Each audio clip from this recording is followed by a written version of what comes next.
aboard as promised. Rakesh Sharma, the ED at Bajaj Auto, joining in the show right now, not just to talk about their numbers, but what the quarter ahead is going to really be like. Rakesh, great to have you on the show. Thank you so much for joining in. Rakesh, the main concern for investors right now, as they now have digested your earnings, and what we understand currently is that Bajaj Auto's exports might soften a little bit further because of the global challenges. What is the on-ground situation, and how is it that you want to defend this concern?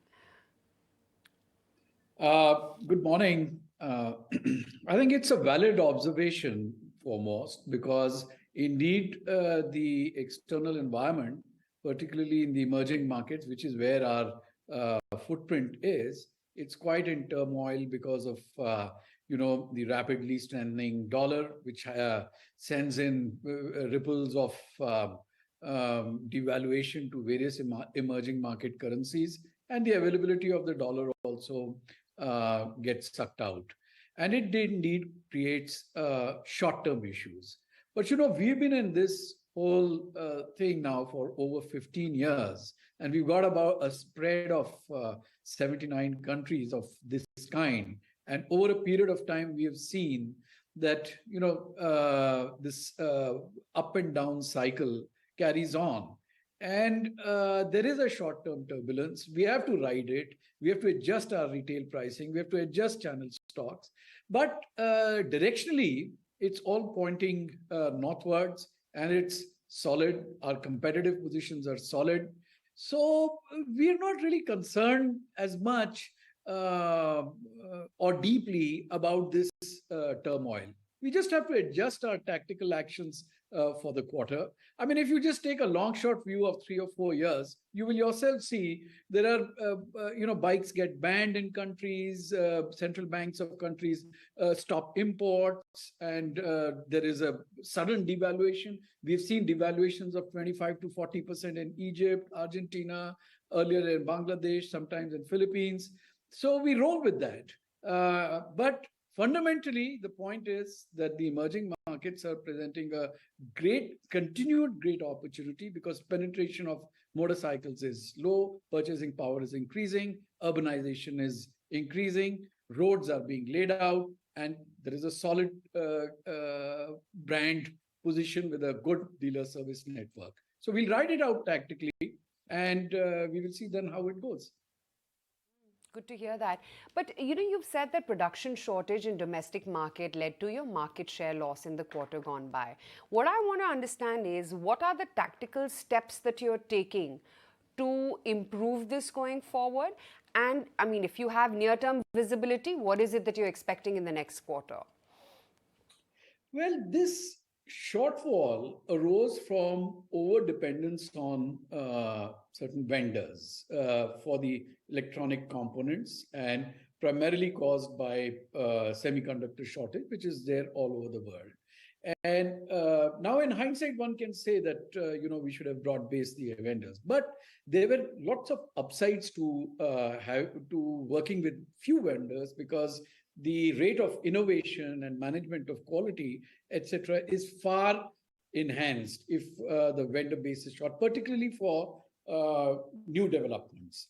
However, with this surprise, we had to take very urgent countermeasures beginning from February, March, where our R&D and technical back-end teams work to develop new sources, validate them, test them, and integrate them into production systems. This is what has taken about 3 to 4 months, and we are now at the end of that program. And therefore, from July onwards, we have seen an improvement in availabilities right across the range, and August will be full scale, not just enough to meet the demand, which is increasing, however, to also replenish the severely depleted channel stocks. So both of them we should be able to take care of. Actually, the program has already started, and by end of August, as we move into September, I think our channel will also be having the normalized stock levels.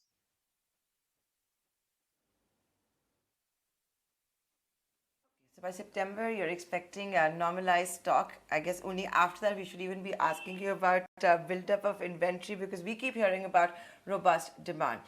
Mr. Sharma, the other thing to watch out for, what we started to see is the peak inflation of commodities has started to come down. So while you're grappling with a shortage of semiconductors, etc., on the other hand, at least prices have started to come down.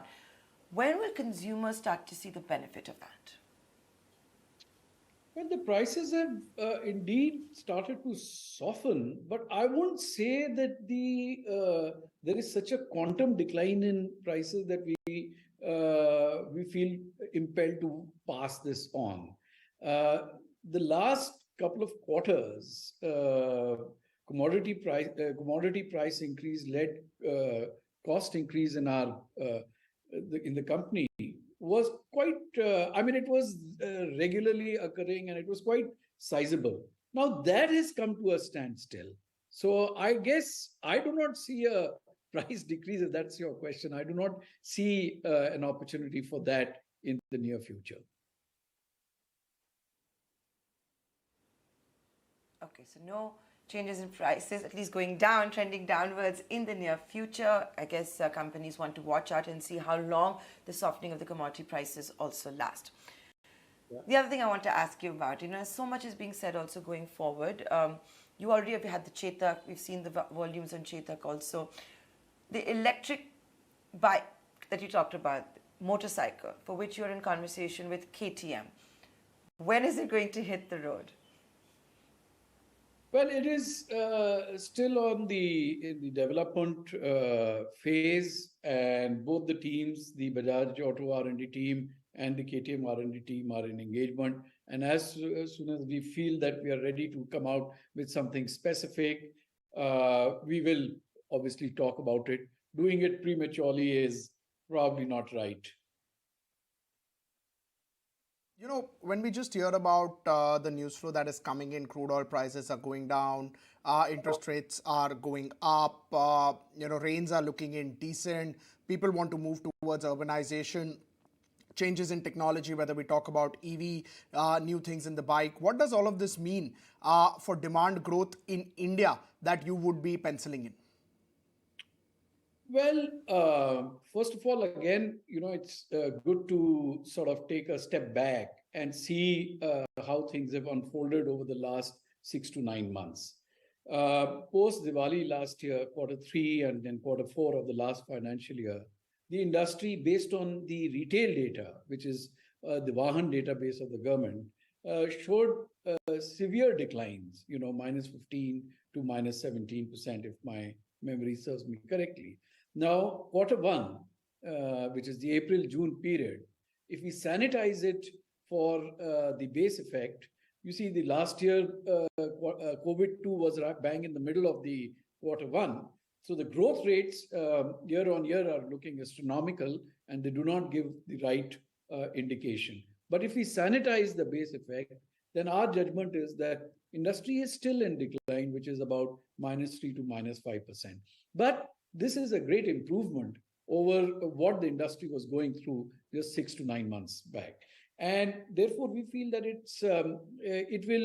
the trajectory is looking good. It should improve going forward. But you have very rightly observed that there is inflation over there, and that erodes the purchasing power of our kind of customers. You see, 70% of our customers earn below 40,000 rupees per month, and that section is therefore weak and gets hit by inflation. So that is a little bit of a red flag on the horizon. The decent monsoon is forecast. Retail finance penetration is improving. Financiers are getting bolder. So there are both positives and negatives. But when we put all this thing together, our feel is that we should be seeing industry get into the positive zone, albeit low single digits growth during the festive, let's say in the next couple of quarters. So those were certain things that are not in hand, but you did mention about how you feel about that in the industry. Let's talk about things that you have to do because of the external environment. So commodity prices are going up, down. You earlier said, you cannot change pricing strategy so easily. It has an impact on the overall customers. Similarly, currency is giving volatile moves, interest rates are giving volatile moves, sharper on the either side whenever they are going. So from all three spaces, how are you finally deciding your marketing and pricing strategy? Is it getting difficult to manage it because of such fast moves coming across the board? Well, certainly, if I compare, what the requirement on management was from a couple of years ago, one needs to be far more agile and far more alert to changes and respond to them. But broadly speaking, at Bajaj Auto, we have worked very hard over the last many years on having a very, very tight cost structure. So we're set on that. We don't have issues on capacities. So what we are basically then outwardly focused, and in this kind of an environment, our fundamental and core belief is to go back to the basics, and we want to fight this volatility through new products. Nothing excites the customer in the auto industry, including motorcycles, than an absolutely new product. And we feel that we will leverage our R&D strengths and come out with a slew of new products, excite the customer, and just keep just contain the volatility, the implications of the volatility at the back end, and at the front end, punch our way out through introducing brilliant new products. A process of which has already commenced. A few months ago, we have introduced a brand new platform in our flagship brand, the Pulsar, and that's now being extended as we speak. It's being rolled out state by state.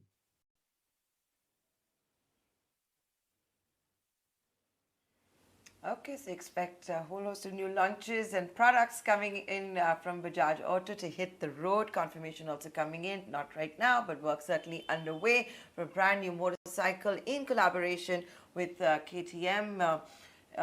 Inventory should stabilize by September. That's what had the street worried when they looked at the semiconductor shortage issue as well. Thank you so much for joining us today on the show. Thank you.